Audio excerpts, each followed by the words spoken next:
एक मुसाफिर धूल भरी सड़कों पर कई दिनों से सफर कर रहा था। कदम भारी हो चुके थे, पानी खत्म, खाना खत्म, शरीर थका हुआ और उसके दिल में बस एक ही ख्वाहिश, काश कोई साया मिल जाए, पानी की एक घूंट, कोई ठंडी जगह। सूरज ढलने ही वाला था कि उसे दूर एक छोटी सी चरवाहे की झोपड़ी दिखाई दी। झोपड़ी के पास बकरियां चर रही थीं और वहीं पास में एक सादा सा चरवाहा बैठा था जो अपने रब के जिक्र में मग्न था। मुसाफिर उसके पास पहुंचा। उसकी आवाज में थकान थी और आंखों में उम्मीद। भाई, अगर मुमकिन हो तो मुझे थोड़ा पानी दे दो। चरवाहे ने तुरंत अपने मिट्टी के प्याले में से ठंडा पानी निकाला, फिर झोपड़ी से एक छोटी सी रोटी भी लाया और मुसाफिर के सामने रख दी। मुसाफिर ने हैरानी से पूछा, इतनी मेहरबानी, जबकि तुम मुझे जानते भी नहीं?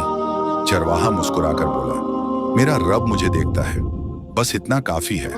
मुसाफिर की खिदमत करना अल्लाह का हुक्म है। मुसाफिर रोटी खाने लगा और कुछ देर बाद बोला, मैं एक अहम इबादत के लिए जा रहा हूँ, अल्लाह की रजा के लिए एक सफर पर हूँ, शायद तुम नहीं समझोगे।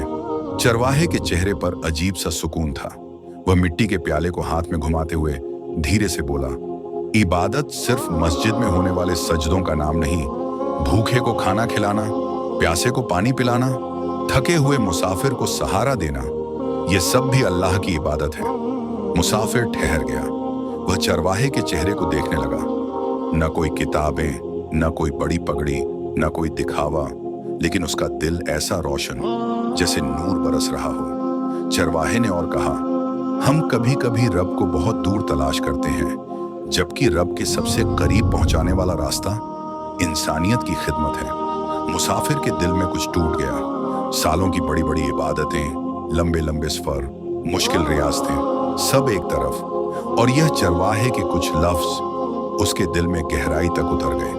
वह उठा, चरवाहे का हाथ पकड़ा और बोला, भाई, तुमने आज मुझे सिखा दिया कि इबादत का सबसे ऊंचा दर्जा इंसान के काम आना है। चरवाहे ने आसमान की ओर देखा और कहा, जब तुम किसी दुखी इंसान की मदद करते हो ना, तो समझो कि तुम रब के दरबार में सजदा कर रहे हो। मुसाफिर रोता हुआ आगे बढ़ गया और बाद में वही मुसाफिर एक बड़ा आलिम बना। वह जहां भी जाता कहता, नेकियों में सबसे बड़ी नेकी इंसानियत की खिदमत है।